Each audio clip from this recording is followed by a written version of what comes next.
There's a key difference in the sacred masculine and the divine feminine in regards to the way that we hold and harbor our pain and our trauma. See, the sacred masculine has this ability to take their experiences and their pain and their trauma and actually transmute it into power. And I believe that many of them don't even realize what they're doing. It's on a subconscious level. But the divine feminine, we have the capacity to hold and harbor and nourish our pain and our traumas. We let it fester inside of us and we are unable to see past it, so that the lens that we're looking at the world is through nothing but distorted, hurt lens. Just as we hold a child and nourish a child in our body, we nourish it from our essence, and that baby grows over time.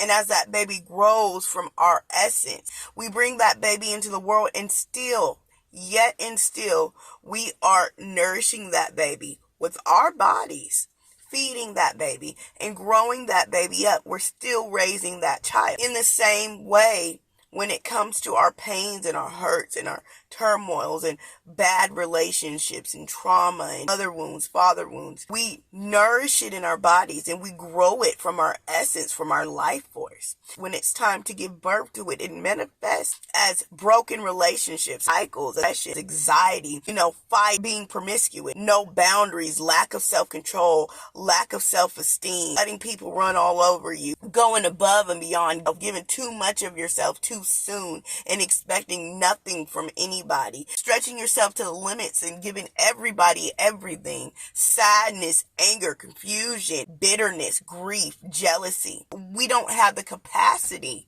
to see past it because we nourished it in our womb space for so long. Us as women, we hold our trauma right in our womb. If you can sit down with yourself and try to feel where the blockages are, feel where that energy is, and start to get that energy flowing and start to doing clearing sessions, a lot of you will find out that it is your womb space that you feel that energy, that you feel that anger rising, that you feel that frustration rise. A lot of us is buried by grief. A lot of us is buried by broken relationships. A lot of us is buried by things that happen, childhood traumas. It's stuck right in the core of who we are. Your womb as a woman is the core of who you are. It's your sensuality. It's your expression. It's the way you show up to the world. It's how you feel about yourself. And that's connected to depression. It's connected to anxiety. It's connected to fogginess and confusion. My challenge to you today is start shifting those wounds. Start healing those wounds in your womb space. Start doing womb work. Start clearing out those blockages through energy healing, through movement, through journaling, through writing, through shadow work, through diving deep. Do those spells.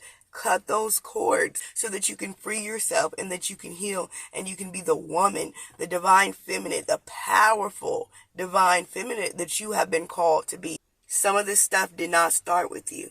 Some of this stuff is ancestral. Some of this stuff has been passed on from your mothers and your mother's mother into your womb. But I'll be damned if it doesn't end with you.